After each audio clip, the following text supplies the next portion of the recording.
రూపంలో ఉంటుంది.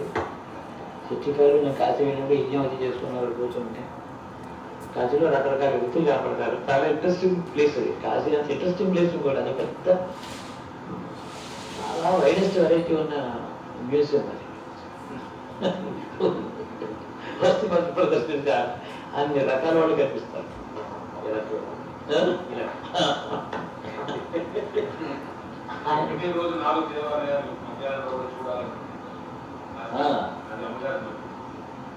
అక్కడ అంటే అర్లీ తెల్లవారుజామునేమో విశ్వనాథుడు దర్శనం చేసి డొంఠి సాక్షి గణపతిని ఇద్దరు దర్శనం చేసి అక్కడికి వెళ్ళాలి.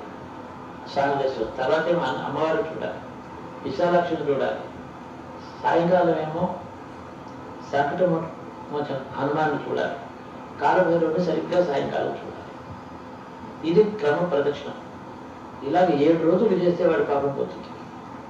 ఏమక్కర్లేదు, ఉడిక బఠానీ తింటూ కూడా చూడొచ్చు, తప్పలేదు.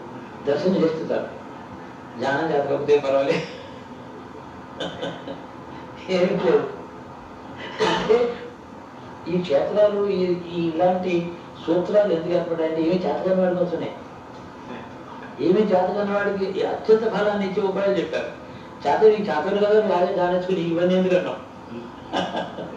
నువ్వు ఉపాసం ఉండగలవు, నువ్వు యోగం చేయగలవు, నువ్వు భోజనం మానేయగలవు, నువ్వు తపస్సు చేసుకో, బాబు వాడికి చేత కాబట్టి దగ్గర దారి నడిపిస్తాను. అది పక్షపాతం, అలాగే ఉంటుంది. అది సంకేతాలు అన్నీ ఉన్నాయి. ఏం లేవు, 14 భవనాలు తిరిగినట్టు వస్తుంది కాశీలో. ఇక రాత్రి మళ్ళీ ఈశ్వరుడు సేవ, నిద్ర 11 గంటలు స్వామికి నిద్ర సేవ ఏదో చేస్తారు, గంటలు సప్తర్షి పూజ అని. అది ఒక మాట. రాత్రి అంటే ఉదయం తెల్లారుజాము 4 గంటలకి, రాత్రి 11 గంటలకి 2 దర్శనాలు మంచి చెప్పి ఇలాగా ఉన్నాయి. సంకేతంలో ఉన్నాయి, వేదంలోనూ వాట పురాణాలు సంకేతాలు ఉన్నాయి.